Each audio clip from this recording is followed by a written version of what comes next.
Doğu Türkistan'ın bağımsızlığı için Çinlilere karşı mücadele veren halk kahramanı Osman Batur, 1951 yılında Çinliler tarafından kurşuna dizilerek öldürüldü.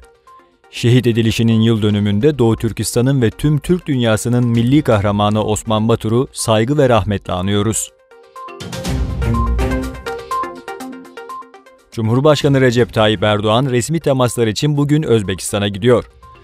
Ziyaret sırasında yapılacak görüşmelerde Özbekistan'la ilişkilerin daha ileri bir aşamaya taşınması için atılabilecek adımlar ele alınacak ve bölgesel gelişmelerle ilgili görüş alışverişinde bulunulacak.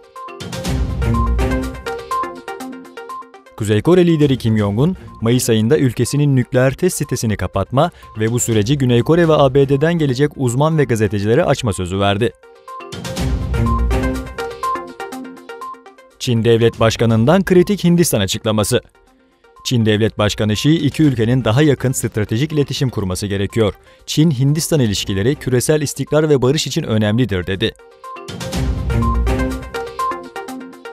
ASEAN zirvesinin kapanışında konuşan Singapur Başbakanı Lee, ABD ile Çin arasındaki ticaret anlaşmazlığının bölgeleri için en baskı yaratan sorun olduğunu açıkladı.